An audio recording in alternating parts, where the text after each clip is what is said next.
नमस्कार मंडळी, स्वागत आहे तुमचं माझ्या आजच्या नवीन पॉडकास्ट मध्ये। आजचा आपला विषय आहे किरकिडा म्हणजेच पत्रास्टेचा केअरटेकर।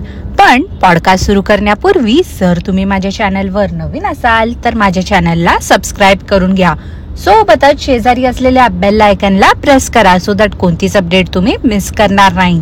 तर मग वाट कसली बघताय, चला सुरू करूया आजच्या आपल्या पॉडकास्टला। मंडळी, किरकिड्याच्या कबाडखान्यामध्ये ना सध्या बुकिंग नाही आहे। बिचाऱ्याने खूप ट्राय केलं हो लोकांना पटवून द्यायला की त्याचा झोपडा स्टे किती उत्कृष्ट आहे, पण काही केल्या त्याच्या झोपडा स्टे मध्ये कोण यायलाच बघत नाही आहे। तसं तर सुरुवातीला खूप लोकांनी चांगला प्रतिसाद दिला आहे, पण खाजुर्लीच्या घाणेरडेपणाला आपण जेव्हापासून उघडकीस आणलं आहे ना त्याच्यानंतर खूप लोक सावध झाले आहेत। खूप लोकांनी जाणं सोडलं याच्या झोपड्या स्टे मध्ये। तरी पण काही रिपीट अंधमंद भक्त आहेत, सॉरी किरकिडेच्या भाषेमध्ये त्यांचे घेष्ट आहेत जे त्यांच्या झोपड्या स्टेला जाणं पसंत करतात आणि त्याचमुळे हा नको तेवढा उड्या मारतोय। आता त्या दिवशी पाहिलं ना कसा गेला होता त्या बलवंत पॅलेसला आणि स्वतःसोबतच घरच्यांची पण इज्जत काढून आला वायझेड शी। तो व्लॉग तर खरंच एवढा फनी होता ना की काय बोलू मी मंडळी। मिनिटाला किरकिड्याने स्वतःची नसलेली अक्कल पाजळली होती आणि स्वतःच्या हाताने उरली सुरली जी त्याची इज्जत होती ना ती पण नष्ट करून आला।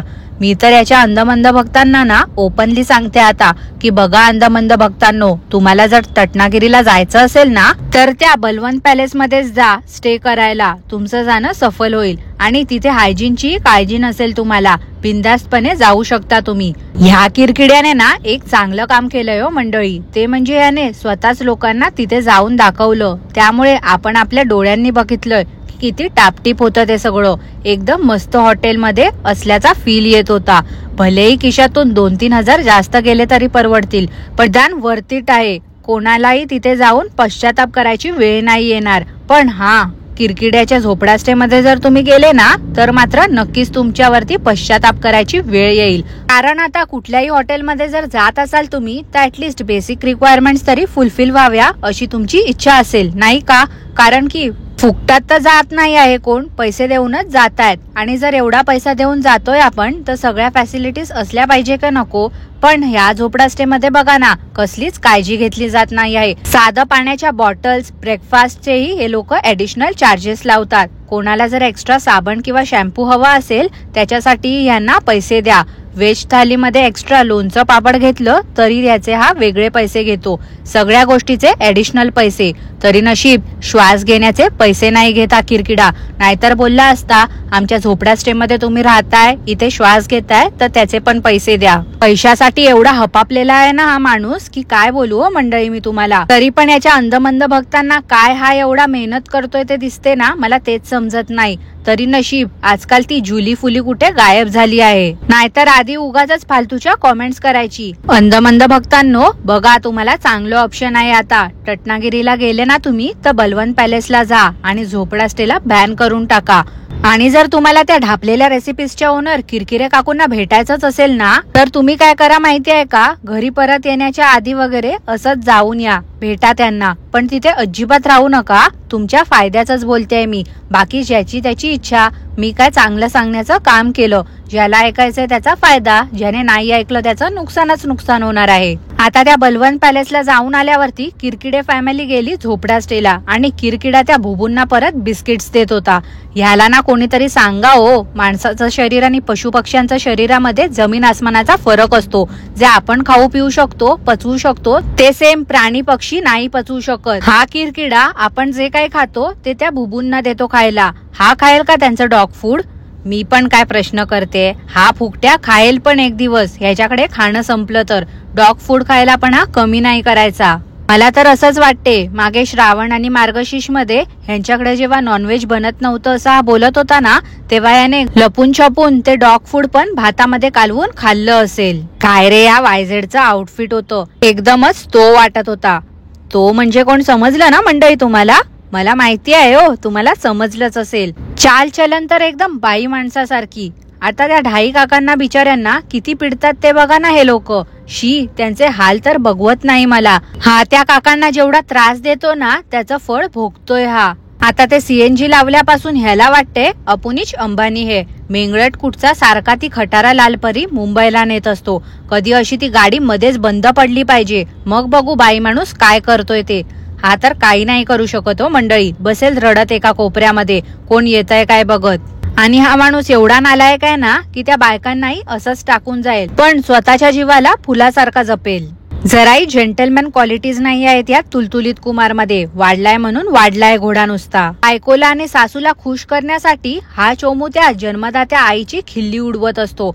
खूप वेळा मी ही गोष्ट नोटीस केली आहे आणि त्या दिवशी तर मला एका ताईने कॉमेंट पण केली होती. आणि मला तर आधी असंच वाटत होतं की मीच असा काहीतरी विचार करते, पण नाही हो मंडळी, माझ्यासारखे अजूनही खूप जण आहेत ज्यांना असंच वाटते.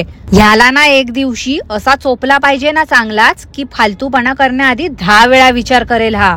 आता गाडी त्याने देवाची गाणी लावली होती, पण एक गोष्ट पाहिलत का मंडळी, त्या साखरवालीचं तर सोडाच हो, तिच्याकडून मला काही अपेक्षाच नाही आहे. पण हा किरकिडा देवाच्या गाण्यावर असा दात काढून हसत होता पाहिलत का. काही चुकीचं लिरिक्स बोलून अपमान करत होता त्या गाण्याचं. ह्याला हे शोभलं का तुम्हीच सांगा मला. आणि हा पण जाऊ दे, हा तर नालायक आहेच, पण त्या मोठ्या हलुडुलू शेफीनबाई त्यांचं काय.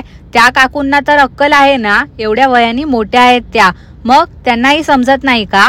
ह्या काकूंच्या जागी जर दुसरी कोणी असती ना आणि तिच्या मुलांनी असं देवाच्या गाण्यांचा अपमान केला असता ना तर थोबाड फोडलं असतं चांगलंच. पण ह्या काकूही निर्लज्जच आहेत एकदम, पैशासाठी हपापलेल्या. काकूंना नुसती थोडीशी जागा द्या बसायला आणि फुकटचं खायला द्या, मग काकू खुश. सगळ्या गोष्टीला आपलं मस्त मस्त ना, मस्त मस्त ना एवढंच बोलत राहतात. खरोखर या किरकिरे काकू कशा आहेत ना, यांना आपल्या देवाधर्माशी काहीच घेणं देणं नाहीये. नुसतं आपलं व्हिडिओला कॉन्टेंट मिळाला की ह्या काकू बिंडोक लेकाच्या होला हो मिळवत असतात. त्या पूर्ण प्रवासामध्ये या लोकांचा फाजीलपणाच सुरू होता. पाठच्या सीट वरती पाहिलत का मंडळी, दोघी विहीनबाई बसल्या होत्या आणि कशा नाचत होत्या त्या.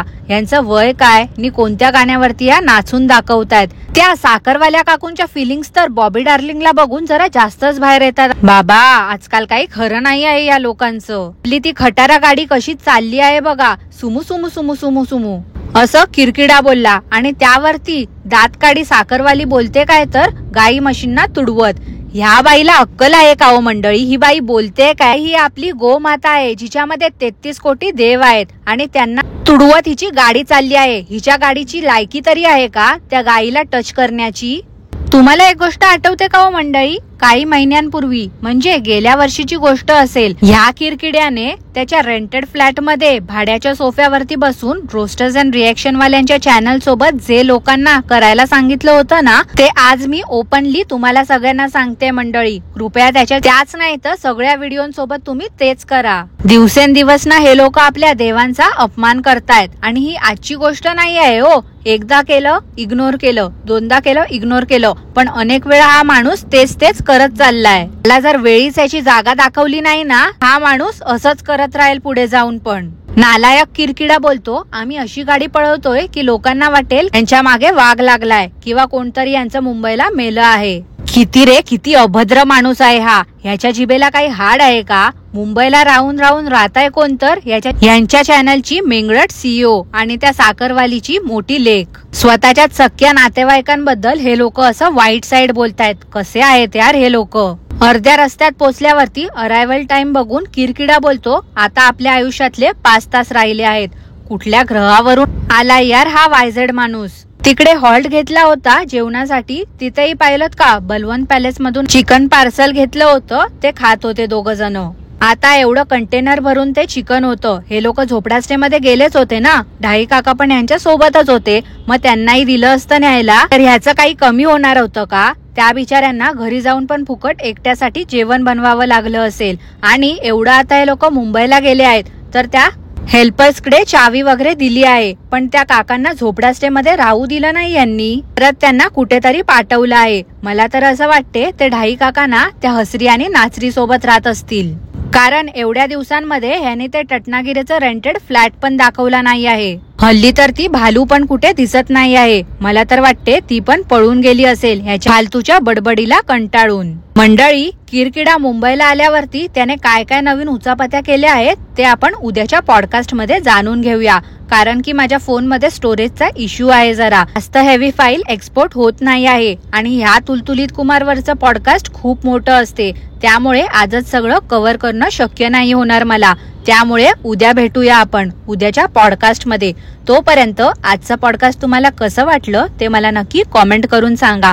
आणि पॉडकास्ट आवडलं असल्यास लाईक करा, शेअर करा, चॅनलला सबस्क्राईब करायला विसरू नका. सोबतच शेजारी असलेल्या बेल आयकनला प्रेस करा सो दॅट कोणतीच अपडेट तुम्ही मिस करणार नाही. धन्यवाद.